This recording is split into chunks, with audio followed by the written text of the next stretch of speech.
Dames en here, seuns en dogters, welkom terug by Wiskunde in Woede.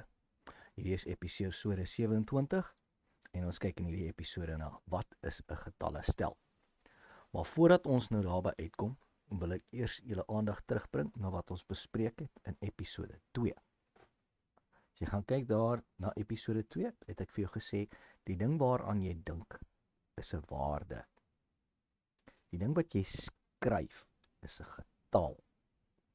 En die ding, jy gebruik syfers om getalle mee te skryf. Reg?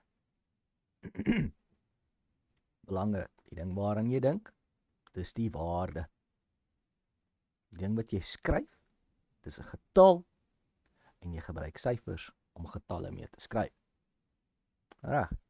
So, as jy nou in jou kombuis of in jou ma of pa se kombuis instap en jy gaan maak die messelaai oop, dan gaan jy 'n stel messe sien, 'n stel vorke, 'n stel lepels. En saam maak dit 'n stel eetgerei.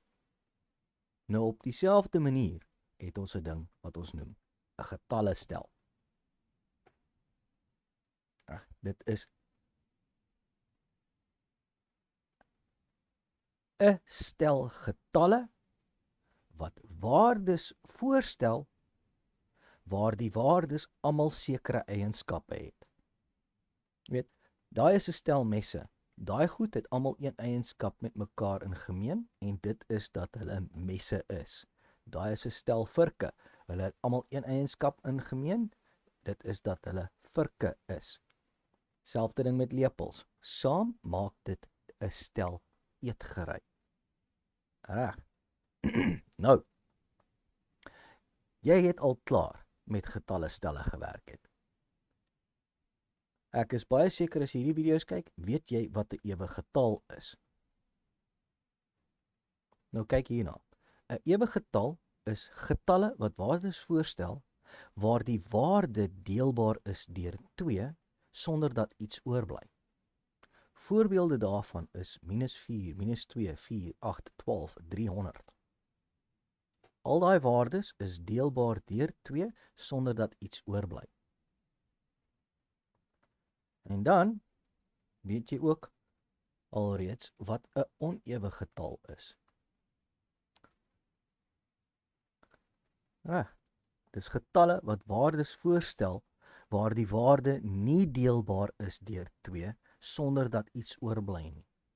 Dis -215, -3, 5, 9, 313. Reg. Daai is al twee getallestelle. Wanneer jy praat van 'n ewige getal, praat jy van 'n getal wat deel is van die ewige getalle stel. Wanneer jy praat van 'n onewige getal, praat jy van 'n getal wat deel is van die onewige getalle stel. En dan is daar nou goed soos hierdie. Die natuurlike getalle stel. Die natuurlike getalle stel is so genoem omdat dit getalle voorstel, dat dit getalle bevat wat waardes voorstel wat ons uit nature uit gebruik om te tel. 1, 2, 3, 4, 5, daai. Dis natuurlike getalle genoem omdat ons dit uit nature uit gebruik om te tel. En ja, 0 is deel van die natuurlike getalle, want partykeer moet jy van 0 af tel. Reg. So daar weet julle nou wat 'n getallestel is. En julle gaan sien, hierdie raak nogal belangrik wanneer jy begin verder beweeg in wiskunde. En dit raak nogal partykeer ongelooflik belangrik wanneer jy verder beweeg verby skool. Reg. So, daai was wat is 'n getallestel. Ek hoop julle het iets geleer. Ek sien julle in die volgende episode. Totsiens.